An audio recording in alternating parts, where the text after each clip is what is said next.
വേറെ ആരെയും അനുസരിച്ചില്ലല്ലോ. എല്ലാവരെയും അധികാരമുള്ള എല്ലാവരെയും അനുസരിക്കണം, പ്രത്യേകിച്ച് വികാരിച്ചന്മാരെ.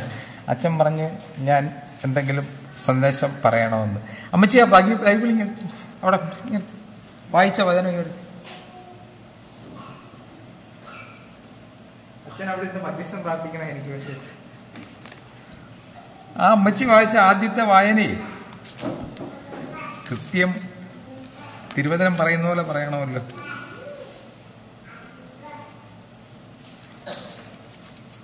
ഈശോയെ നന്ദി, ഈശോയെ നന്ദി. ഹല്ലേലൂയ. ശരീരത്തിൽ സഹിച്ചിട്ടുള്ളവൻ പാപത്തോട് വിടവാങ്ങിയിരിക്കുന്നു. ശരീരത്തിൽ സഹിച്ചിട്ടുള്ളവൻ പാപത്തോട് വിടവാങ്ങി.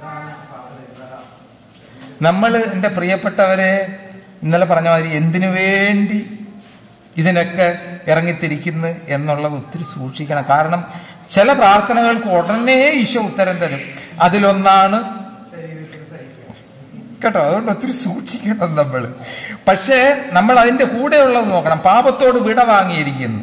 പാപമില്ലാത്ത അവസ്ഥ എന്ന് പറയുന്നത് സ്വർഗീയ അവസ്ഥ. നമ്മൾ ഇന്നലെ പറഞ്ഞതുപോലെ സ്വർഗത്തിൽ ആണ്.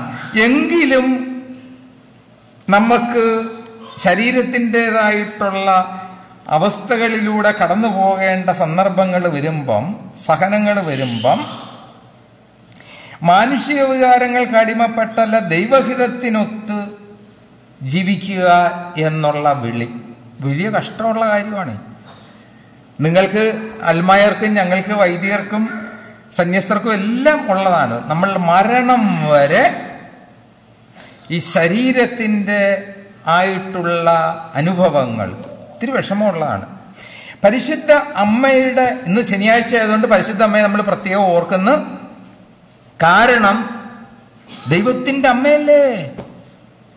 എന്നിട്ട് കിട്ടിയത് എന്തായിരുന്നു? ആദ്യം ഈശോയെ കൊണ്ട് ഒരു യഹൂദ സ്ത്രീ എന്നുള്ള അമ്മ എന്നുള്ള നിലയിൽ മകനെ കൊണ്ട് കാഴ്ചവെച്ചപ്പോ തന്നെ ശിമിയോനിൽ നിന്ന് കിട്ടിയത് നല്ല നല്ല വാർത്തകളും ഒക്കെ കിട്ടി. എന്നിട്ട് ആ ശിമിയോനിലൂടെ, ക്ഷമിക്കണം പിതാവേ, ഒരു വെപ്പേ നിന്റെ ഹൃദയത്തിൽ കൂടെ ഒരു വാള് തുടച്ച് പാവം അമ്മ അന്ന് പ്രത്യേകമായ വിധം തുടങ്ങിയതല്ലേ വ്യാകുല മാതാവിന്റെ. നമ്മൾ തിരിച്ചറിയണം. അതുകൊണ്ട് ഇന്നത്തെ വായനയുടെ വെളിച്ചത്തിലും പ്രത്യേകിച്ച് പരിശുദ്ധ അമ്മയെ ഓർത്തിട്ടും എൻ്റെ സ്വന്തം അമ്മയിൽ നിന്ന് എനിക്ക് കിട്ടിയ 2 ജീവിത സാക്ഷ്യങ്ങൾ ഒന്ന് പറയണമെന്ന് ഇങ്ങനെ അച്ഛൻ ഇത് വായിച്ചപ്പോഴത്തേക്കും അവിടെ നിന്ന് പറഞ്ഞപ്പോഴും എനിക്ക് തോന്നി. ഒന്നാമത്തത്, എൻ്റെ അമ്മ 8ാം ക്ലാസ് പോലും പാസ്സായില്ലായിരുന്നു കേട്ടോ. നമ്മുടെയൊക്കെ അമ്മച്ചിമാരുടെ പുണ്യം കൊണ്ടല്ലേ, അമ്മച്ചിമാരുടെ അച്ഛന്മാരുടെ പുണ്യം കൊണ്ടാണ് ഞങ്ങളിങ്ങനെ കോടി നടക്കുന്നത്. കന്യാസം നമ്മളെല്ലാവരും ബ്രദറും പറഞ്ഞു കാണുമായിരിക്കുമല്ലോ ആ കാര്യം. അന്നേരം ഈ അമ്മച്ചി 8ാം ക്ലാസ് പോലും പാസ്സായില്ലായിരുന്നു. പാവം അമ്മച്ചി നല്ലതുപോലെ സഹിച്ചാണ് ജീവിച്ചത്. അമ്മച്ചിയുടെ അച്ചായൻ ആ ചങ്ങനാശ്ശേരിയിൽ നല്ല പ്രതാപത്തിൽ കഴിഞ്ഞ ഒരു കുടുംബം, ഒരു വിശുദ്ധനായ മനുഷ്യനായിരുന്നാണ് കേട്ടിരിക്കുന്നത്. പക്ഷെ എന്തോ സംഭവിച്ച് ഒത്തിരി ഞങ്ങൾ സഹിച്ചു. ഒത്തിരി എന്ന് പറഞ്ഞാൽ ഒത്തിരി സഹിച്ചു. ഞാനൊക്കെ വളർന്നു വരുമ്പോഴത്തേക്ക് ഏതായാലും കൊള്ളാം. ഞങ്ങൾ ആലപ്പുഴയിലാണ്. ആലപ്പുഴയിൽ നിന്ന് ആരോ ഇവിടെ ഉണ്ടെന്ന് തോന്നുന്നില്ലേ. ഏതായാലും ആലപ്പുഴയിൽ ചാത്തനാടെന്ന് പറയുന്ന ഒരു സ്ഥലം, അവിടുന്ന് ലത്തീൻ പള്ളി എന്ന് പറയുന്ന ഒരു പള്ളി, അവിടെ എല്ലാ ശനിയാഴ്ചയും നിത്യസഹായ മാതാവിന്റെ നൊവേന വെളുപ്പിനെ തുടങ്ങും. വെളുപ്പിനെ തുടങ്ങിയിട്ട് കുർബാന നൊവേന ഇങ്ങനെ ഓൺഗോയിങ് ആണ്. പകൽ സമയത്തില്ലായിരുന്നു തോന്നുന്നു. എന്നിട്ട് വൈകുന്നേരം പിന്നെയും ഉണ്ട്. അമ്മച്ചി വെളുപ്പിന് എല്ലാ എൻ്റെ ഓർമ്മയുള്ള കാലം ശനിയാഴ്ചകളിൽ വെളുപ്പിന് എഴുന്നേറ്റിട്ട് പാവം കുളിച്ച് വൃത്തിയുള്ള ചട്ടയും മുണ്ടോ കമണിയൊക്കെ ആയിട്ട് പോകും. ആരെങ്കിലും എസ്കോർട്ട് പോണേ. എൻ്റെ ചേട്ടനുണ്ടായിരുന്നു. ചേട്ടൻ കൊണ്ടുപോകും കട്ടൻ കാപ്പി. ആ അവസാനത്തെ കുർബാനയും നൊവേനയും കഴിഞ്ഞ് വീട്ടിലെത്തുന്നത് വരെ ആകെയുള്ള ഭക്ഷണം അതാണ്, കട്ടൻ കാപ്പി. എൻ്റെ പ്രിയപ്പെട്ടവരെ, ശരീരത്തിലുള്ള സഹനം അത് എൻ്റെ ഓർമ്മയുള്ള കാലം മുഴുക്കൈ എല്ലാ ശനിയാഴ്ച നൊവേന ഭജന ഇരിക്കലാണ്. വേറൊരു പള്ളിയുണ്ട്, കുരിശുപള്ളി എന്ന് പറയും. പഴവങ്ങാടി പള്ളിയുടെ കുരിശ് പള്ളിയായിരുന്നു അത്, കൊച്ചുപള്ളി. അവിടെ വിശുദ്ധ ഗീവർഗീസായുടെ മധ്യസ്ഥതയിലുള്ള പള്ളിയാണ്. എന്റെ ഇടത്തെ കൈയും വലത്തെ കാലും 28 ദിവസം പ്രായമുള്ളപ്പോൾ തളർന്നു പോയെന്ന അമ്മച്ചിയും എന്റെ സഹോദരവും മൂത്ത സഹോദരങ്ങളൊക്കെ പറയും. ഞാൻ ഒരു കൈയും ഒരു കാലും നോക്കണ്ടെന്ന് എന്റെ അച്ചായൻ പറഞ്ഞെന്നാ പറയുന്നു. ഇതിന്റെ കൂടെ പറയട്ടെ, എന്നെ ഈശോ പിടിച്ചൊരു വൈദികനാക്കാമെങ്കിൽ എൻ്റെ പ്രിയപ്പെട്ടവരെ, നിങ്ങൾ മാതാപിതാക്കൾ പ്രത്യേകം ഓർക്കുക, നിങ്ങളുടെ മക്കളെ ആരെങ്കിലും കേട്ടോ വൈദികരോ കന്യാസ്ത്രീയോ ആകാനായിട്ട് ഈശോ വിളിക്കുന്നുണ്ടെന്ന് എന്തെങ്കിലും സൂചന കിട്ടിയാൽ നല്ലതുപോലെ ഉത്സാഹിപ്പിക്കണം. പുറമേ കണ്ട് വിധിക്കരുത്, ഉത്സാഹിപ്പിക്കണം. ഏതായാലും കൊള്ളാം. ഞാൻ എഴുന്നേറ്റ് നടക്കുന്നു പോലും കരുതാതിരുന്ന ഞാൻ 1.5 വർഷം മറ്റായി കാണുമായിരിക്കും. ഒരു ദിവസം ഗീവർഗീസയുടെ ഈ പള്ളിയിൽ കുരിശുപള്ളിയിൽ വെടിക്കെട്ട് കേട്ടപ്പം എൻ്റെ ഇടത് കൈയുടെ വിരൽ അനങ്ങിയെന്ന് അമ്മച്ചി പറയുന്നു. അന്ന് തുടങ്ങി ഇന്ന് വരെയും ആ ഗീവർഗീസയുടെ പള്ളിയിലെ പെരുന്നാളിന് എൻ്റെ അച്ഛോ 101 കോഴിക്കോട്ടെ ഉണ്ടല്ലോ, കുഞ്ഞുണ്ട്, അറിയുമോ? 101 എണ്ണം. അത് ഒരു കുഞ്ഞ് അരിമാവ് കൊണ്ട് ഒരു കുഞ്ഞ് കൈ, ഒരു കുഞ്ഞു കാലും. ഇത് അമ്മച്ചി മരണത്തിന്റെ നാൾ വരെ അമ്മച്ചി തന്നെ ഉണ്ടാക്കണമായിരുന്നു അമ്മച്ചിക്ക്. ഇതൊക്കെ ഞാൻ പറയാൻ കാരണം, നിങ്ങൾ കുടുംബജീവിതം നയിക്കുന്നവർ, നിങ്ങൾ വിചാരിക്കരുത് ഞങ്ങൾക്ക് വൈദികർക്കോ സന്യാസിമാർക്കോ കുടുംബജീവിതത്തിന്റെ വിഷമങ്ങൾ അറിയാൻ പാടില്ലെന്ന് നിങ്ങൾ ചിന്തിക്കരുത്. കുടുംബജീവിതത്തിൽ നിന്ന് തന്നെയാണ് ഞങ്ങളും വന്നിരിക്കുന്നത്. ഈ ശരീരത്തിലുള്ള സഹനം എൻ്റെ പ്രിയപ്പെട്ടവരെ പിന്നെയും സഹിക്കാം. മനസ്സിന്റെ സഹനമോ അതിലപ്പുറം ആത്മാവിന്റെ സഹനമോ? പരിശുദ്ധ അമ്മ ശരീരം കൊണ്ട് കുരിശെ കയറിയില്ല. പരിശുദ്ധ അമ്മയുടെ ഹൃദയം ആരും വാളുകൊണ്ട് കുത്തി തുറന്നില്ല. പക്ഷേ നമ്മളൊന്ന് ചിന്തിക്കണം പ്രിയപ്പെട്ടവരെ, ആ അമ്മ ഈ മകന്റെ കൂടെ ദൈവം ആണെന്ന് ഉറപ്പിച്ചു വച്ചിരുന്ന ഈ മകൻ വേറെ ആരും വിശ്വസിച്ചില്ലേലും വിശ്വസിച്ചതല്ലേ അമ്മ? എന്നിട്ട് ഈ കുരിശിന്റെ വഴിയെ പോവുകയാണ്. ആ അമ്മയുടെ വേദന എന്ത് വേദനയായിരുന്നു നമ്മളൊന്ന് ചിന്തിക്കണം. നിങ്ങളുടെ മാതാപിതാക്കളായിരിക്കുന്നവർക്ക് അറിയത്തില്ലേ?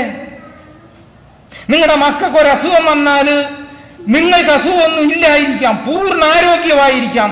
ആ കുഞ്ഞല്ലെങ്കിൽ മകനല്ല മകള് എത്ര പ്രായമായിക്കോട്ടെ, അവരനുഭവിക്കുന്നതിനേക്കാട്ടിലും വേദന നിങ്ങൾ അനുഭവിക്കുന്നില്ലേ? തിരിച്ചറിയണം, ശരീരത്തിലെ സഹനം ചവിട്ടുപടി മാത്രമാണ്. എങ്ങോട്ടുള്ള ചവിട്ടുപടി? സ്വർഗത്തിലേക്ക്. എന്നിട്ട് ഈ അമ്മച്ചി, എനിക്ക് ഓർമ്മയുള്ള കാലമെല്ലാം ആഴ്ചയിൽ ഏതോ ഒരു ദിവസം ഈ പള്ളിയിൽ പോകും, ഏതോ ഒരു ദിവസം. എന്നിട്ട് സന്ധ്യ ആകുമ്പോഴത്തേക്ക് വരുമ്പം ഞങ്ങൾ ആരെങ്കിലും വേണം കൊണ്ടുവരാൻ. ഞാൻ 6ാം ക്ലാസ്സിലോ മറ്റേ പഠിക്കുവാണേ. ഞാനാണ് ഒരു ദിവസം, പല ദിവസം എന്ന പോലെ എസ്കോർട്ട് തിരിച്ചു കൊണ്ടുവരാനായിട്ട് പോയത്. സന്ധ്യയായി. വരുമ്പം അമ്മച്ചി എന്നെ നോക്കിട്ട് പറഞ്ഞു, കാല് കഴിക്കുന്നുണ്ടോ? ഞാൻ പറഞ്ഞുണ്ട്. അമ്മച്ചി പറഞ്ഞു, ഏറ്റുചൊല്ല്. ഞാൻ ഏറ്റുചൊല്ലി, ഈശോയെ ഈശോയെ. കുരിശും വഹിച്ചുകൊണ്ട് അവിടുന്ന് ഗാഗുൽത്താമലയിലേക്ക് പോയപ്പോൾ അനുഭവിച്ച വേദനയോട് ചേർത്ത് എന്റെ കാലിന്റെ വേദന ഞാൻ സമർപ്പിക്കുന്നു. എന്റെ പ്രിയപ്പെട്ടവരെ, എന്റെ അമ്മച്ചിക്ക് ഈശോയെ അറിയാമായിരുന്നു. അറിയുക എന്ന് പറഞ്ഞാൽ ഹൃദയത്തിൽ കൊണ്ടു നടന്ന് എന്നാണ് എന്റെ വിശ്വാസം. ഫലത്തിൽ നിന്ന് വൃക്ഷത്തെ അറിയാം. നമ്മുടെ പ്രാർത്ഥനയിൽ നിന്ന് നമുക്കറിയാം നമ്മുടെ ശരീരത്തിന്റെ സഹനം നമ്മളെ കൊണ്ടെത്തിക്കേണ്ടിടത്തേക്ക് എത്തിക്കുന്നുണ്ടോ എന്നുള്ളത്. പാപത്തോട് നമ്മൾ വിട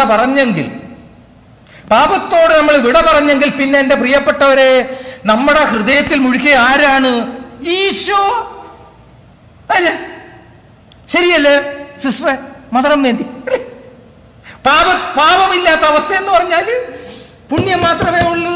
പരിശുദ്ധ അമ്മയുടെ ഹൃദയം പോലെ ഓരോ കുംഭസാരത്തിലും, കുംഭസാരം എന്ന് പറഞ്ഞാൽ ഇപ്പോഴത്തെ ടിവിയിലെ കുംഭസാരമൊന്നും അല്ല കേട്ടാ, അത് വേറെ കുംഭസാരം, ഇത് വേറെ കുംഭസാരം. ഓരോ കുംഭസാരം എന്ന കൂദാശയിലും, കത്തോലിക്ക തിരുസഭയുടെ കുംഭസാരം എന്ന കൂദാശയിലും എത്ര കഠിന ഭാവിയുമായിക്കോട്ടെ, ആ കത്തോലിക്ക വ്യക്തി പരിശുദ്ധാത്മാവിന്റെ അഭിഷേകം കൊണ്ട് പാപബോധം വന്ന് പശ്ചാത്തപിച്ച് സഭയുടെ നിർദ്ദേശമനുസരിച്ച്, സഭയിലൂടെ പരിശുദ്ധാത്മാവ് തരുന്ന നിർദ്ദേശമനുസരിച്ച് കുംഭസാരമെന്ന കൂദാശ സ്വീകരിക്കുന്ന നിമിഷം അത്ഭുതമാണ് നടക്കുന്നത്. ഈശോയുടെ കുരിശിൽ കിടക്കുന്ന ഈശോയിൽ നിന്ന് ഒഴുകുന്ന തിരുരക്തം ആ വ്യക്തിയുടെ ആത്മാവിലേക്ക് ഒഴുകുവാണ്. ഒന്ന് ചിന്തിക്കണം, ഈശോ ദൈവത്തിന്റെ തിരുരക്തത്തിന്റെ ഒരു കണിക വീണ പോരെ, എന്ത് സംഭവിക്കുന്നു? ആ ഹൃദയം ഈ അമ്മയുടെ ഹൃദയം പോലെ പരിശുദ്ധം, വിമല ഹൃദയം, വിമലം, അഴുക്കില്ലാത്ത, പാപത്തോട് വിട്ട പറഞ്ഞ ഹൃദയം. നമുക്കൊരു ഉറപ്പ് വേണം. റീട്രീറ്റ്, ധ്യാനം, നമ്മൾ റീട്രീറ്റ് ചെയ്യപ്പെടണം. നമ്മൾ മാമോദീസായിലൂടെ, ഇന്നലെ ഞാൻ പറഞ്ഞത് മാതിരി, പരിശുദ്ധാത്മാവ് പറഞ്ഞ മാതിരി, മാമോദീസായിലൂടെ നമ്മൾ ആരാണെന്നും എവിടെയാണെന്നും ഉള്ള ഒരു തിരിച്ചറിവ്. മാമോദീസായിലൂടെ ഒരു വ്യക്തിയുടെ എല്ലാ പാപങ്ങളും ദൈവം ഈശോയുടെ തിരുരക്തം കൊണ്ട് കഴുകി കളയുവാണ്. മരണാവസ്ഥയിൽ കിടക്കുന്ന 100 വയസ്സുള്ള ഒരു മനുഷ്യനായാലും ആ മനുഷ്യനാണ് നിമിഷം വരെ ചെയ്ത സകല പാപങ്ങളും നിമിഷ നേരം കൊണ്ട് ഈശോയുടെ തിരുരക്തം കൊണ്ട് പിതാവ് മാമോദീസ എന്ന കൂദാശയിലൂടെ കഴുകിക്കളയുമ്പം പാപത്തോട് വിട്ട പറഞ്ഞ ശരീരം. എന്നതാ നമ്മൾ വിശ്വസിക്കുന്നത്? നമുക്ക് തിരിച്ചറിവ് വേണം. എന്നിട്ട് ഒറ്റ കാര്യം ചെയ്താൽ മതി. പരിശുദ്ധ അമ്മയുടെ വഴിയിലൂടെ നമ്മൾ പോവുക. പരിശുദ്ധ അമ്മയുടെ വഴി ഈശോയുടെ വഴിയായിരുന്നു, ആ കുരിശിന്റെ വഴിയായിരുന്നു. നിന്റെ ഹൃദയത്തിലൂടെ ഒരു വാള് കിടക്കും. നമ്മൾ ഇങ്ങനെ ധ്യാനവും ഒക്കെ കൂടി അരുവിയിലും ഒക്കെ ആയി പാപത്തോടും വിട പറഞ്ഞ് പിന്നെ പ്രശ്നം ഇങ്ങോട്ട് വരുമ്പം ആണ് ഒരച്ചു നോക്കല്. എന്റെ കാല് കഴയ്ക്കുമ്പം ഞാൻ തിരിച്ചറിയുന്നുണ്ട്, എനിക്ക് വേണ്ടി ദുഃഖവെള്ളിയാഴ്ച കാൽവരിയിലേക്ക് പോയ ആ ഈശോയാണ് എന്നിലൂടെ നടക്കുന്നതെന്നുള്ളൊരു തിരിച്ചറിവ് നമുക്ക് വേണം. പരിശുദ്ധ അമ്മയ്ക്ക് അതുണ്ടായിരുന്നു. ആ പാഷൻ ഓഫ് ദ ക്രൈസ്റ്റ് ഇല്ലേ, കണ്ടില്ല, കാണണമതേ, അതൊന്നുമല്ല ഈശോ സഹിച്ചതേ. എന്നിട്ട് ഈശോ ആ ഗാവൽത്താലേക്ക് പോകുന്ന രംഗം, മെൽ ഗിബ്സന്റെ പാഷൻ ഓഫ് ദ ക്രൈസ്റ്റ്, അതിലെ ചില സീനൊക്കെ നമ്മുടെ ഹൃദയത്തിൽ ഇങ്ങനെ തങ്ങി നിൽക്കണം. അന്നേരം പാപത്തോട് വിടവാങ്ങിയെങ്കിലും നമ്മുടെ ഈ ശരീരം കൊണ്ട് നമ്മൾ അനുഭവിക്കുന്ന ദുഃഖങ്ങളും സഹനങ്ങളും ഒക്കെ എന്തിനു വേണ്ടിയെന്ന് തിരിച്ചറിയാൻ നമുക്ക് പരിശുദ്ധാത്മാവ് അന്നേരം തന്നെ പ്രചോദനം തരും. ഈശോയുടെ പീഠാസഹനം. ഏതായാലുമുള്ള എൻ്റെ അമ്മച്ചി ഇങ്ങനെ പറഞ്ഞ് ഞാനതങ്ങ് പ്രാർത്ഥിച്ചേറ്റിയല്ലേ. എൻ്റെ പ്രിയപ്പെട്ടവരെ, അന്ന് എനിക്ക് ആറെന്ന് പറയുമ്പോൾ 54ലാണ് ഞാൻ ജനിക്കുന്നത്. 54ഉം 6-5-6 ക്ലാസ്സിലും കണ്ടല്ലേ നമ്മളെ സ്കൂളിൽ ആ വയസ്സിൽ സ്കൂളിൽ ചേർക്കുന്നത്. ഒരു 10 വർഷം, ഏതായാലുമുള്ള ഒരു 14 വയസ്സെങ്ങാനും ആയിരുന്നിരിക്കും അന്നേരം എനിക്ക്. അത് കഴിഞ്ഞ് 87 ഞാൻ ന്യൂയോർക്കിൽ വന്ന്, സഹോദരങ്ങൾ ഡള്ളസിലൊക്കെയാണ്, ന്യൂയോർക്കിൽ വന്നു. എൻ്റെ അച്ഛൻ ന്യൂയോർക്കിൽ ഞാൻ മാത്രം ഉണ്ടായിരുന്നല്ലോ, ഒറ്റ മനുഷ്യൻ, എനിക്ക് ഒരാളെ പരിചയം ഉണ്ടായിരുന്നു. അത് ശരിയായില്ല. ഏതായാലും കൊള്ളാം, ന്യൂയോർക്കിലൂടെ ഇങ്ങനെ അലഞ്ഞിറക്കുക. അലഞ്ഞെന്ന് പറഞ്ഞാൽ ആഴ്ചയിൽ 6 ദിവസം ജോലി ചെയ്യും, ഞായറാഴ്ച പള്ളിയിൽ പോവും, പള്ളിയിൽ പോയിട്ട് ഒരാഴ്ചത്തേക്കുള്ള 6 ദിവസത്തേക്കുള്ള ആഹാരം ഉണ്ടാക്കാനുള്ള സാധനങ്ങൾ, ഗ്രോസറി അടുത്ത ഒരു കടയിൽ നിന്ന് വാങ്ങി ഇങ്ങനെ പോകും. ഇതായിരുന്നു അച്ഛൻ എൻ്റെ പരിപാടി. അത് വൈദികരാകുന്നതിന് മുമ്പാണ്. നിങ്ങൾ ആരും വിചാരിക്കരുത് വൈദികർക്കോ കന്യാസ്ത്രീകൾക്കോ ജീവിതത്തിന്റെ വിഷമങ്ങൾ അറിയത്തില്ലെന്ന്. നല്ലതുപോലെ ഞങ്ങൾക്കും അറിയാം. ഞാൻ പറയാൻ വന്നത്, എൻ്റെ പ്രിയപ്പെട്ടവരെ, തിരിച്ചറിയണം. അത്രയും വർഷങ്ങൾ കഴിഞ്ഞിട്ട് ഇങ്ങനെ ന്യൂയോർക്കിൽ ഒരു ദിവസം ഞായറാഴ്ച കുർബാനയും കഴിഞ്ഞിട്ട് ഗ്രോസറിയും മേടിച്ച് 2 കയ്യിൽ വെച്ചോ നിറയെ ഗ്രോസറികളുമായിട്ട് ബാഗുകളാണ്, പ്ലാസ്റ്റിക് ബാഗ്, 6 ദിവസത്തേക്കുള്ള സാധനമാണ്. പെട്ടെന്ന് ആലപ്പുഴയിൽ ആ തെരുവിലൂടെ എൻ്റെ അമ്മച്ചിയുടെ കൂടെ പോയപ്പം അമ്മച്ചി പറഞ്ഞ വചനം, സുഹൃത ജപം, ഞാൻ കരഞ്ഞുപോയി. ഞാനത് ഏറ്റുപറഞ്ഞു. എൻ്റെ ഈശോയെ, കുരിശും വഹിച്ചുകൊണ്ട് ഗാഗുൽത്താമലയിലേക്ക് അവിടുന്ന് പോയപ്പോൾ അനുഭവിച്ച വേദനയോട് ചേർത്തു. എന്നിട്ട് അതിൻ്റെ കൂടെ പരിശുദ്ധാത്മാവ് തന്നാന്ന് ഞാൻ വിശ്വസിക്കുന്നു. ഇതും കൂടെ വന്ന്, പരിശുദ്ധമ്മേ, അമ്മ ഈശോയുടെ കൂടെ ആ കുരിശിന്റെ വഴിയിലൂടെ പോയപ്പോൾ അനുഭവിച്ച അപമാനത്തോട് ചേർത്ത് എൻ്റെ ഈ പ്രയാസങ്ങൾ ഞാൻ ഓർക്കുമായിരുന്നു, വല്ല മലയാളികൾ ഉള്ള പോലെ പറയണമല്ലോ, വല്ല മലയാളികളും കണ്ട ചില നാണക്കേടല്ലേ കണ്ടാലോ. ഉടനെ ഇതങ്ങ് പാപത്തോട് വിടവാങ്ങിയവർക്ക് പരിശുദ്ധാത്മാവ് തരുന്ന ശക്തി. കുഞ്ഞു കുഞ്ഞു കാര്യങ്ങളിലും ഞാൻ നടന്നു പോന്നു. മലയാളികളും പിന്നീട് കണ്ടിട്ടുണ്ട്, പക്ഷെ ഇത് കണ്ടിട്ടുണ്ടോ എന്ന് അറിയത്തില്ല. ഏതായാലും കൊള്ളാം. എൻ്റെ പ്രിയപ്പെട്ടവരെ, നമുക്കൊരു തിരിച്ചറിവ് വരണം. നമ്മൾ ആരാണ്, എവിടുന്ന് വരുന്നു, എവിടേക്ക് പോകുന്നു. മാമോദീസായിലൂടെ നമ്മളെ സ്വർഗത്തിലാക്കി, സ്വർഗത്തിൽ നിന്ന് ഇങ്ങനെ ഈശോ വിട്ടുകൊണ്ടിരിക്കുവാണ് ഇങ്ങോട്ട്. ഇവിടുന്ന് നമ്മൾ അങ്ങോട്ട് പോയിക്കൊണ്ടിരിക്കുകയാണ്, പ്രത്യേകിച്ചും വിശുദ്ധ ബലിയിൽ. എന്നിട്ട് നമുക്കൊരു മാതൃക തന്നിരിക്കുവാണ് പരിശുദ്ധ അമ്മയെ. ഒറ്റ കാര്യം നമ്മൾ ചെയ്താൽ മതി, ഈ പരിശുദ്ധ അമ്മയെ കൂട്ടുപിടിച്ചാൽ മതി. കാരണം ഇന്നത്തെ സുവിശേഷവായനയിൽ അച്ഛൻ വായിച്ചു കേൾപ്പിച്ചതുപോലെ പരിശുദ്ധ അമ്മ എലീശാമ്മ പറഞ്ഞത്, നിന്റെ അഭിവാദനം കേട്ടപ്പോൾ ശിശു കുതിച്ചിയാടി എന്ന് പറഞ്ഞു കഴിഞ്ഞപ്പം പരിശുദ്ധമ്മ പറഞ്ഞ എന്നാണ്, എന്റെ ആത്മാവ് കർത്താവിനെ മഹത്വപ്പെടും, എന്റെ ചിത്തം എന്റെ രക്ഷകനായ ദൈവത്തിലാണ് നിൽക്കുന്നത്. അമ്മയുടെ ഹൃദയത്തിൽ ഈശോ മാത്രമല്ലേ ഉണ്ടായിരുന്നുള്ളൂ. ഇത് മാത്രം നമ്മൾ ചെയ്താൽ മതിയേ, അത്ഭുതം നടക്കും. എന്തിനു വേണ്ടി നമ്മൾ കുർബാനയ്ക്ക് പോകുന്നു, എന്തിനു വേണ്ടി നമ്മൾ തിരുസഭ പറയുന്നൊക്കെ ചെയ്യുന്നു, തിരിച്ചറിവ് വരണം.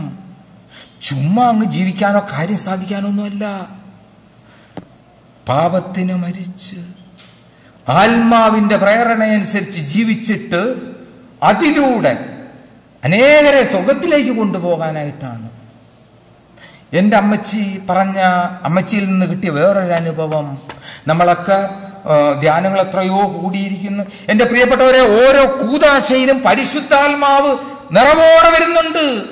7 കൂദാശയിലും പരിശുദ്ധാത്മാവിന്റെ നിറവ് നമുക്ക് കിട്ടുന്നുണ്ട്. ഇങ്ങനെയൊക്കെയുള്ള ധ്യാനങ്ങളിലൂടെ ആ കിട്ടിയ പരിശുദ്ധാത്മാവിനെ കത്തി ജ്വലിപ്പിച്ചാൽ മാത്രം മതി, അനുവദിച്ചു കൊടുത്താൽ മതി. തീ കത്താനായിട്ട് കിട്ടുന്നുണ്ട്. കിട്ടിയതിനെ ഉപയോഗിച്ചാൽ മതി. പരിശുദ്ധ അമ്മയുടെ ഗർഭത്തിലേക്ക് വന്ന അതേ പരിശുദ്ധാത്മാവ് ഓരോ വിശുദ്ധ ബലിയിലും കർത്താവേ അങ്ങയുടെ പരിശുദ്ധാത്മാവ് എഴുന്നള്ളി വരട്ടെ എന്ന് ഈശോ പുരോഹിതനുള്ള പറയുന്ന നിമിഷം വരുന്നുണ്ട്. നമ്മൾ ഹൃദയം തുറന്നു കൊടുത്താൽ മാത്രം മതി. പരിശുദ്ധ അമ്മയെ പോലെ തന്നെ പാപത്തോട് വിടവാങ്ങിക്കഴിഞ്ഞാൽ എന്താ സംഭവിക്കുന്നത്? ഈശോയാണ് പിന്നെ നമ്മള്. ഇത് പക്ഷെ ഓർക്കാൻ ഇച്ചിരി പ്രയാസമാണ്. രണ്ടാമത്തെ കാര്യം അമ്മച്ചിയിൽ നിന്ന് കിട്ടിയ ഞാൻ ഓർത്തതാണ്. ഒരിക്കൽ നാട്ടിലായിരുന്നപ്പോഴത്തേക്ക് കോളേജ് പഠിക്കുന്ന സമയത്ത് അമ്മച്ചി ചായ ഉണ്ടാക്കി തരുന്നുണ്ടാവില്ല. ഒരു ദിവസം അമ്മച്ചി ചായ ഉണ്ടാക്കി തന്നെ, അമ്മച്ചി മധുരമില്ല അമ്മച്ചി. അമ്മച്ചി പറഞ്ഞു ഇല്ലടാ ഇട്ടിട്ടുണ്ട്, എന്നതാ പഞ്ചസാരയെ ഇട്ടിട്ടുണ്ട്, ഇളക്കി നോക്കാൻ പറഞ്ഞു. ഇളക്കി നോക്കിയപ്പോ മധുരം. ഒരു ഇളക്കി നോക്കല് നമുക്ക് ആവശ്യം. പരിശുദ്ധാത്മാവേ വരണമേ വരണമേ വരും. പരിശുദ്ധമ്മ പറയും മകളെ മകനെ ഇളക്കി നോക്ക്, ഇളക്കി നോക്കിയാ മതി. എല്ലാ ദിവസവും ഈ ഇളക്കി നോക്കലിന് തന്നിരിക്കുന്ന സ്പൂണാണ് എൻ്റെ പ്രിയപ്പെട്ടവരെ ഒരു തരത്തിൽ പറഞ്ഞ സഹനം. കാര്യങ്ങളൊക്കെ ഓടുന്നുണ്ട്, വണ്ടി ഓടുന്നുണ്ട്, മെക്കാനിക്കിനെ കുറിച്ച് നമുക്ക് ചിന്തയില്ല, ഓടുന്നുണ്ട്. പിന്നെ ചിന്ത വരുമായിരിക്കും ഇൻസ്പെക്ഷന്റെ സമയത്ത് ഇടയ്ക്കൊക്കെ ചെക്ക് ചെയ്യാൻ. വണ്ടി ഒന്ന് ബ്രേക്ക് ഡൗൺ ആകട്ടെ, അന്നേരം അറിയാം വണ്ടിയുടെ വില, മെക്കാനിക്കിന്റെ വില. എന്റെ പ്രിയപ്പെട്ടവരെ തിരിച്ചറിയണം. മാമോദീസ മുങ്ങിക്കഴിഞ്ഞ ഒരു വ്യക്തിയുടെ സഹനം ആരുടെ സഹനമാണ്? പൗലോസ്ലീഹായിലൂടെ ഗലാത്യർക്ക് എഴുതിയ ലേഖനം 2-ാം അധ്യായം 19-20 തിരുവചനങ്ങളിൽ പരിശുദ്ധാത്മാവ് പറയുന്നുണ്ട്, ഞാൻ ജീവിക്കുന്നു, ഞാനല്ല, ക്രിസ്തു എന്നിൽ ജീവിക്കുന്നു. ഞാൻ ക്രിസ്തുവിനോടുകൂടെ ക്രൂശിതനായിരിക്കുന്നു. ആ അമ്മ മകനെ കൊണ്ട് ദേവാലയത്തിൽ കാഴ്ച കൊടുത്തപ്പോഴത്തേക്ക് ആ ക്രൂശിതനാകാൻ പോകുന്ന മകനിലുള്ള വേദനയുടെ അനുഭവത്തിൽ പങ്ക് ചേരുവല്ലായിരുന്നോ? ഒടുവിലത്തെ വിനാഴിക വരെയും തിരിച്ചറിയണം. ഇതൊക്കെയാണ് നമ്മുടെ ഇളക്കി നോക്കലേ. ഇവിടെ എല്ലാം തന്നിട്ടുണ്ട്. ഇവിടുന്ന് ഇറങ്ങിക്കഴിയുമ്പം വീട്ടിലേക്ക് പോകുന്ന വഴിക്ക്, പക്ഷെ ഇവിടെ ഇരിക്കുമ്പോഴായിരിക്കും ചിലപ്പോൾ ആകുലത വരുന്നത്. ഇതൊക്കെ ബ്രദറിന് പറയാം, ബ്രദറിന് പറയാം, അച്ഛന്മാർക്കും പറയാം, ഞങ്ങൾക്കല്ലേ അറിയുള്ളൂ കുടുംബജീവിതത്തിന്റെ വിഷമങ്ങള്. തിരിച്ചറിയണം ആരാണ് സഹിക്കുന്നത്. പരിശുദ്ധ അമ്മ ഈശോയുടെ കൂടെ പോയി. എന്റെ അമ്മച്ചി ഈശോയുടെ പരിശുദ്ധമ്മയുടെ കൂടെ പോയി എന്ന് ഞാൻ വിശ്വസിക്കുന്നു. അതായിരുന്നു ശരിക്കും അമ്മച്ചിയുടെ ജീവിതം മുഴുക്കി. എന്റെ പ്രിയപ്പെട്ടവരെ, ഞാൻ ചിന്തിക്കുവാനോ ഇതൊക്കെ സഹിക്കുന്നു, ആരണ്ട് അങ്ങനൊന്നും അല്ല. നമ്മൾ സഹിക്കുന്നു, പക്ഷേ നമ്മളിൽ ഈശോയാണ് സഹിക്കുന്നത്.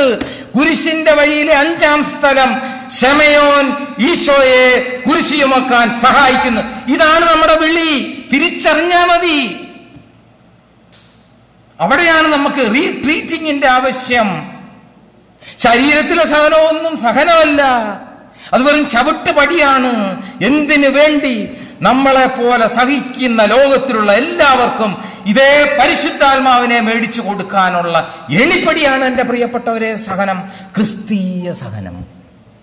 തിരിച്ചറിഞ്ഞാ മതി. ബാക്കിയൊക്കെ ഈശോയുടെ കാര്യമാണ്. ഈ അമ്മയൊന്ന് ഏൽപ്പിച്ചു നോക്കിയേ. നമ്മളെ കൊണ്ട് വയ്യാത്തത് അമ്മ ശരിയാക്കി തരും. തിരുസഭയുടെ പ്രതീകം.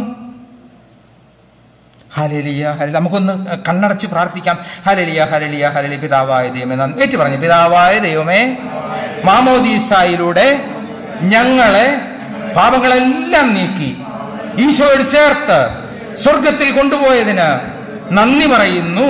പിതാവായ ദൈവമേ, എഫേസ്യർക്കാർക്ക് എഴുതിയ ലേഖനം 2-ാം അധ്യായം 4 മുതൽ 7 വരെയുള്ള തിരുവചനങ്ങളിലൂടെ അങ്ങയുടെ കരുണയുടെ അഭിഷേകത്തെക്കുറിച്ച് ഞങ്ങൾക്ക് ഉറപ്പ് തരണമേ.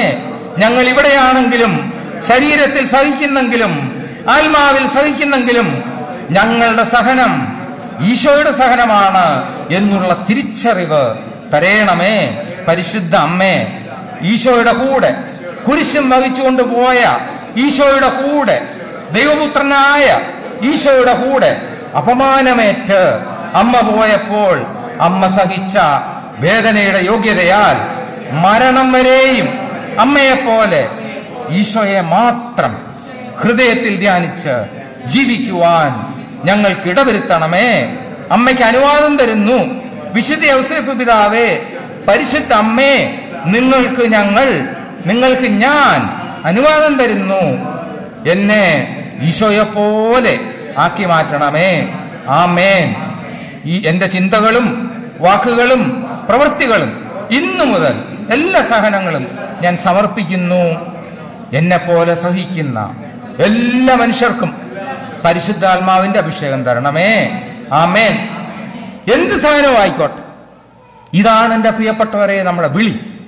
പാപരഹിതമായ ശരീരം, പാപരഹിതമായ ഹൃദയം, ബാക്കിയെല്ലാം പരിശുദ്ധാത്മാവിന്റെ കാര്യമാണ്.